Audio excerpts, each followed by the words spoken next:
Hey guys, welcome to Podiatry Practice Mastery. Don here.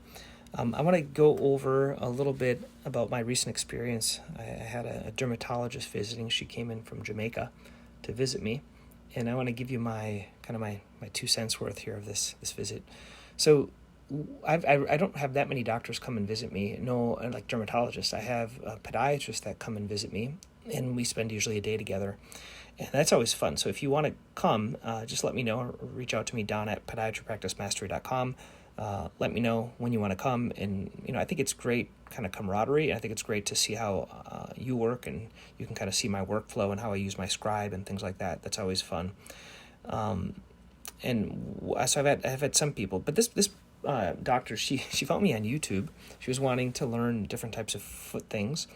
And she's a dermatologist in Jamaica, so they do a lot of nail things. So specifically, she wanted to learn how to do ingrown toenails and matrixectomies. So she didn't do them there, and she came and chatted with me, and I kind of taught her some of the basics. But I want to talk about a few kind of like my perceptions of the experience. And so the first thing is, as a dermatologist, they just touch patients all the time. Maybe this is from Jamaica, touching them, kind of always pushing on veins, kind of looking at their skin. She had a really good way with the patients, but she was always touching. So sometimes I had to, if she's listening, Allison, she had to hit their hand and say, hey, stop touching the patients. Maybe it's a Massachusetts thing. We don't touch as much, but I think in other cultures they might. I taught her the first day one was how to do an IND and how to do a matrix. So day one, I kind of walked her through it, showed her how we do sterile prep, kind of the instruments that she would need to buy to do those. And then I also talked about some things about practice management, because she's trying to get her own practice going. And I told her, frankly, if you have to do ingrown toenails, that's great. But if you're doing dermatology, I think there's a lot more profitable things that you could be focusing on. And she asked about what are the two big things that I would focus on if I could do it over again for my practice. The two big things, one would be a weekly email newsletter. So every patient that comes in, you get their email and you send them a weekly email newsletter, which I do.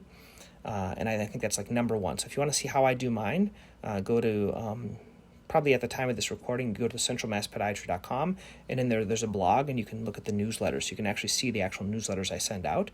And most of the newsletters, I know it's going to be contrarian, but it's about like my life and my family. That's what patients want to know about. They assume you know how to do foot stuff, but what they want is a relationship, and they want authenticity. So that's part of the reason I like doing these podcasts, because you get to see kind of how I am. And that's what patients like about us. So that's number one. And number two is have a great system for doing online reviews. And we have a really good system. We're using Swell, Swell currently. We've done patient pop in the past. I do actual asking of patients. I have QR codes all and about. I have electronic methods, but by far having a systematized way of doing this is really good. When she was here, she offered to teach me veins. I don't know how to do veins. I don't know if your scope allows veins, but I think that would be something would be interesting to learn how to do, how to kind of inject the veins. I already know the ultrasound, so the veins probably wouldn't be that hard. We talked a little bit about the importance of how she treats. She tends to do a consultative visit first and then treatment.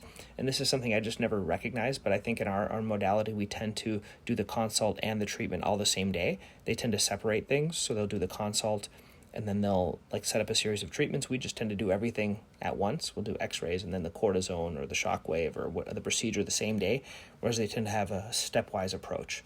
I think that was just interesting listening to that.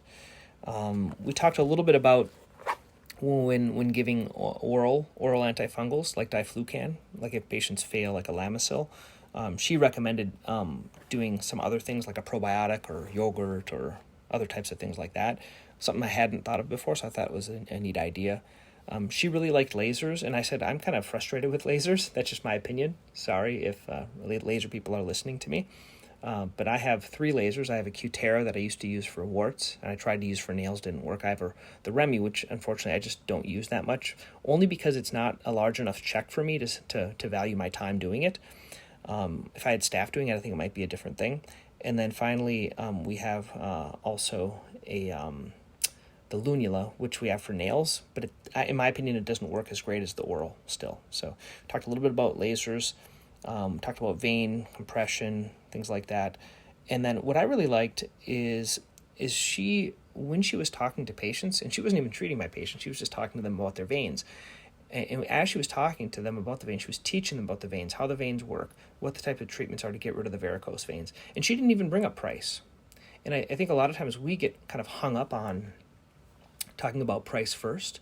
But what she talked about first was what would benefit the patient, how it would work, all the treatment, like what it includes. So creating a desire in them and then talking about the price afterwards. And that's what she said to me, which is kind of a takeaway, is you have to kind of sell the what the transformation is or what the benefits are.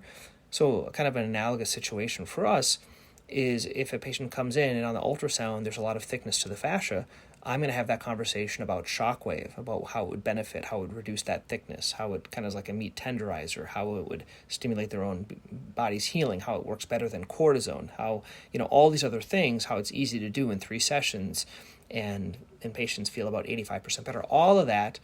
And then once they have that desire, then you talk about the price. Because many times when we talk about the price, first of all they hear is price, and they're like, no way I want to do that. No, I want to do orthotics. So that's just something that I thought was kind of an interesting kind of takeaway.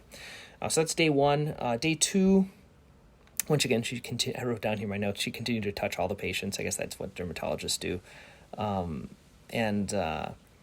With veins and things like that. I want to explain actually the reason I don't touch as many patients and people. I had actually a staff issue, just kind of in all openness. I had a staff member, and I am touchy. My wife is Brazilian, so in the Brazilian culture, you touch a lot. And so I had a staff every morning. Her back was to me, and I said, "Oh, good morning." And I used to on the shoulder, say good morning. And my staff pulled me aside and said, "Don, you can't do that. You can't touch the staff like that." And I'm like, "Well, I'm just saying good morning." So now I just say good morning without the touch. So I feel embarrassed even just saying this, but it's something we have to be aware of for our staff. Like for you might obviously know that, but for me in this culture, in the Brazilian culture where I am, there's a lot of this touching and hugging and things like that. I was really impressed with this doctor. She was good at teaching and communicating and selling, and she was offering a lot of other things like retinoids and salicylic acid and skin creams. I think they have a lot more of that than we do. I think we could learn a lot from dermatology about doing that. It was funny in her training, I don't know if it's just a Jamaica thing, but she wanted me to make her a certificate. So I went to Canva and I made her a certificate with my logo of my office, and I made it for her for coming to rotate with me and kind of what I taught her. I thought that was kind of a quirky thing, but maybe in that culture they want to make sure they really can do that with what they're learning. So I said I taught her how to do ingrown toenails, something like that. And then day 3 was the time.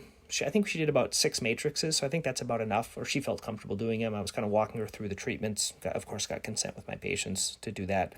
And one of the kind of the awkward things, I'm sorry if she's listening, but she wanted to buy my instruments. And I was like, I can't sell you my instruments. You can buy them yourself. So that was just the only awkward thing is because it's just easier. We have it all set up in our office, right? We have all the instruments. We have the packs. She's like, just send me one of your packs. I didn't have packs for sale. She had to buy her own, set up her own autoclave. But there are some things I didn't have time to teach her. It sounded like she was interested in. She wanted to learn about CaryFlex, kind of ultrasound and shockwave. And I said, shockwave, you can do it for dermatological things, but I don't know if you're going to be doing it for plantar fasciitis. I don't know how much she's going to see that in Jamaica. And then use for aesthetics, like shockwave and things like that. There are some benefits.